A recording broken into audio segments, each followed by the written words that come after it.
Welcome. This is the Modern Geek Podcast. Coming at you live. Please subscribe through YouTube or Twitch. Hope you enjoy the show. Hey everybody, this is the Modern Geek, also known as Vant Mario, and we're here to do an unboxing of the new Amiibo characters. We were able to get our hands on one of them, Mr. Diddy Kong. It was a long road, a trial and tribulation to get them, but we were able to get our hands on one because they're extremely hard to find if you guys have been having your own trouble finding them. And to give you a little synopsis really quick of an Amiibo, what an Amiibo is Nintendo's Toy to Life game. So they're making basically little figures of all of the characters from the Super Smash Brothers game. And these guys can be used to basically add gameplay to Super Smash Brothers and give you different ways to play it, as well as giving you extra content and other things for other games that they support and they make. A little bit different than what we know as Skylanders and Disney Infinity. In those games, those characters that you put on the base or you put on the portal, so in the case of Nintendo, it's actually built into their controller, so you put it on the Wii U controller to read them. Those characters are what you play, and you complete the objectives and you complete the game with them. Here, this is more of an additional thing that adds more functionality and feature to the game. In the case of the Super Smash Brothers game, what's a little bit different is you can customize these characters with different moves, leveling, so that they do have a personality, and everybody's Amiibos can be different. So like if my friend brought over his Amiibo of Mario, it may be different than my Amiibo of Mario. So very, very different. And you can kind of train them, and you can feed them and do all this kind of cool stuff. So like I said, a little bit different than what we know. It's an additional thing, not really a primary thing for the game to work. But that being said, they have been extremely hard to get. They're extremely collectible because Nintendo, in Nintendo fashion of all these years, if you're a collector of Nintendo things, basically made them really hard to find. And made very little of them in some cases, and may not even plan to make more of them. So they're very sought after and very, very collectible. Anyway, so that being said, this is our unboxing gentleman of today. And I have to say, I am not a fan of Diddy Kong. I do not use him in Super Smash Brothers, although I played a little bit more as him now. And I guess this is just kind of funny about it, but a lot of the characters that I don't necessarily like and I don't play in the game, I'm like really, really loving their figures. So I think they did a really nice job with some of these figures, and the poses and the figures are really impressive when you see them. They're even more impressive when they're out of the box, but they're really impressive, the level of detail that they've done on these guys. Awesome. So without further ado, let's get to the unboxing. If you'd like to hear a little bit more about Amiibos, like in detail, I'd love to know in the comments if you guys really want to hear an explanation of them and talk about them more. I would do a 101 video on how to use them if you'd like to. I could also answer in the comments if you want, so I'll have the ability to do that, and we can talk a little bit more about them. But check out the other videos. I do go over in some of them a little bit more in depth because it was kind of the first unboxings I did, and I wanted to explain what we were doing.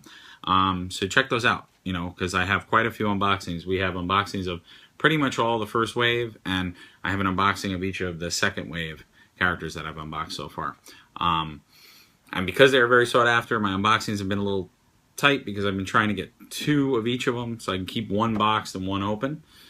Just because the collectability of these things are amazing. I didn't realize. And actually Diddy, funny enough, is ending up being the really hard to find guy of this wave. So he's going to be the Marth villager or Wii Fit trainer as the first wave had. All right, cool. So without further ado, so you can see it's branded as Super Smash Brothers because that's the game that debuted the Amiibos. There will be support for Hyrule Warriors, Toad's Treasure Tracker, Mario Kart, and Mario Party 10. So they will have Amiibo support as well. I'm not sure which characters. I believe at the moment, like for Mario Kart, it's all of them. Whereas for Hyrule Warriors, just Link, and it gives you special items. Although I think if you put the other ones down, you get special benefits. It might be materials or other stuff. So then we got that nice shot of Diddy. And You can see him in his box. You can see Diddy Kong back there, which is really nice. And then we have the Amiibo logo and the Nintendo logo. Side's got a warning. This side's got a warning. Yeah, I love the boxes because you can really get a good look at the figure before you buy it. So you get a really nice sense of the detail, and you can see literally every side of the figure, which is cool. Bottom's got nothing. Just a little bit of text there, a little bit of warning. Back of the box, Amiibo. Supercharge your gameplay. Collect, customize, and complete. You can see here, Super Smash Brothers, battle with your Amiibos, and Super Smash Brothers for Wii U. As friend or foe, Amiibo joins the battle. They can level up to 50. You get a little in-game Diddy tail hitting action there. Some info about the Amiibos and the website to go to find out more. The Nintendo official logo and everything else. Some warnings and stuff, like don't do bad things with it. So all that kind of cool stuff. And you can see that nice shot of what to do. Hey, I put this figure on my my Wii U gamepad. It's got the little NFC reader on there. I will say one of the things that after using these for a little bit, it gets a little annoying. You do have to put it on to read it, and then when you're done, you have to put it on to read or save the content of what you did, because they save to the figure. So unlike Skylanders and Disney Infinity, those games, the figure's constantly on the base. So in the Skylanders case, it does save to the figure, but it's always there, so it can always upload to your figure. You don't have to keep putting it back on and off. With Disney Infinity, it's actually the game that has the info, and the character just unlocks it. So either way, you don't feel like it's back and forth. I understand why they had to do it for Nintendo, because obviously you can't keep a figure strapped to your gamepad while you're playing. But, it can be a little daunting when you first try to set it up, because it's a little hard to figure it out.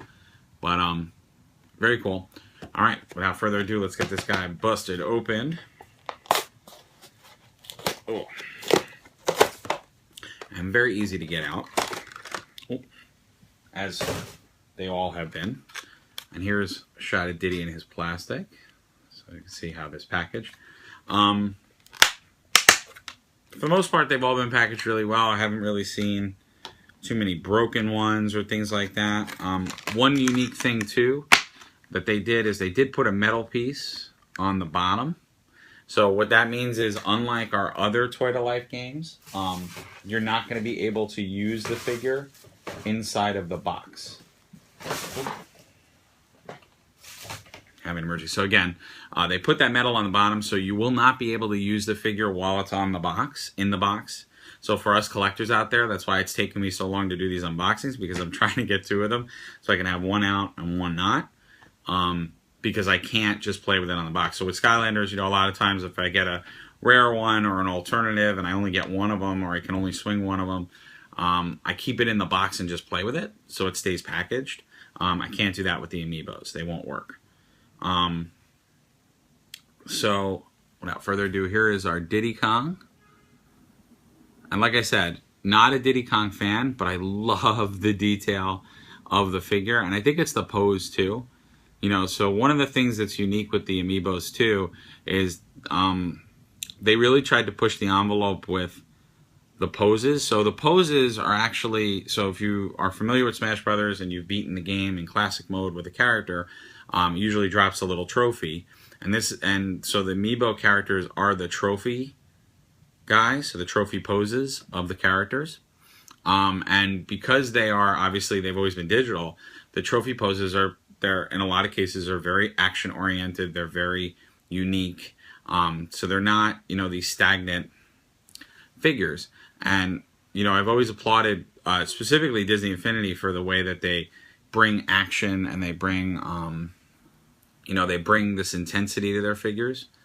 But in many cases, they're not very dynamic. So meaning, they'll have, now I think with the next wave, the wave of Disney Infinity figures, they kind of upped the game a little bit, and they had them in very unique poses, and they were standing on stuff, but they never had like characters almost in like mid-air motion or flying or like in crazy stuff. And in Smash Brothers, they kind of do that.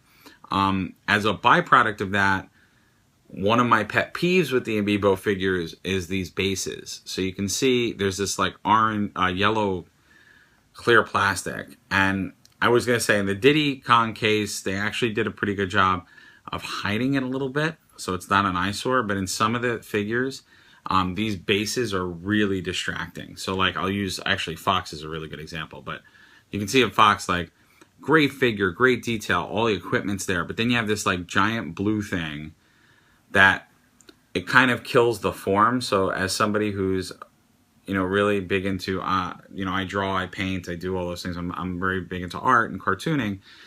It just ruins the form of the character, and it's very eyesore. It's like this big eyesore. So like if I display him forward, like it just looks like he has a big blue stilt. I don't like that they colored some of them. I think they should have just left them all clear. So I'm not a fan of that, but this one happens to be placed in a better way. But in general, most of the bases have been placed in not so great ways. But I love the detail. I mean, you can see all the fur, you can see all the decaling and the, you know, all of the bends in the clothes and all that stuff. Just really nicely done. Even the stitching on the hat. So as far as attention to detail, they really are highly detailed, and they are very precision made. So meaning, it's just very clean. It's not, you know, because with Skylanders and Disney Infinity, some of the first figures were a little rough because it was the first time they were making them. But these guys really made sure they had precision, and they had, you know, definitely a very good eye to detail. Seams are nice. The seams are not distracting like a lot of the other toys. So very, very good. And I really like this figure. I just like the playfulness of it and the action of it, which is really nice. And you probably could notice, you know, kind of smaller than a typical Disney Infinity figure. A little bit more on par for a Skylanders figure. So a little bit more on that size par. But it varies. It really does depend on the character. Some of the Smash Brother characters are very different in size. So you start getting into like some of the humanoid characters are a little thinner and that kind of stuff. But I really am digging this. Very, very nice. I will say, put him on my shelf with my other guys. Very cool, very well done. I will say that in general, like, so being hard to get has been very difficult with them. There are some anomaly ones. They do have ones that have mispainted, not mispainted, but mispart jobs. So like I did an unboxing video on Samus, but there are some Samuses that actually have 2 guns. There are some Marts that have 2 swords. So there are some weird ones out there. That's another thing that's been driving the collectability of them, because people are really hunting down the defects too. But in general, these things are crazy. They're so hard to get. I'd love to hear in the comments of how you have done with your search. Have you been able to nail down most of the Amiibos? I know myself, I'm 3 away. I'm missing 3 from the very first set, Marth, Villager, and Wii Fit Trainer, as most are, to get for a complete set of Amiibos. But yeah, I'd love to hear your story, hear what you're doing. We got a whole nother wave coming out in February with exclusives for each retailer, which is going to be insane. I've only nailed down 2 of them. The Target one has eluded me. And I would love to know in the comments if you guys like these unboxings, if you want to see more of them. And if you guys want to see a primer, kind of like a how-to, I think I'm going to do that. I think I'm going to do a primer for each one, Skylanders, Disney Infinity, and Amiibos, so that we can talk a little bit about some of the news, some of the stuff that's going on, and just kind of a primer so you guys are armed when you're out there doing your hunting and doing your collecting. Awesome. Well, thank you guys. I hope you enjoyed this video. Please subscribe to YouTube or Twitch under Vant Mario. You can see us both on those. If you want to see more unboxings, we'll have those on YouTube. We got our gameplay videos on Twitch. You can see some great gameplay of all the different games that are out, and obviously with the holidays. And you'll be able to kind of do what you need. Awesome. We'll see you guys soon. I'll see you at the next unboxing, and we'll see you with the next stream or the next video. Take care. Have a great holiday.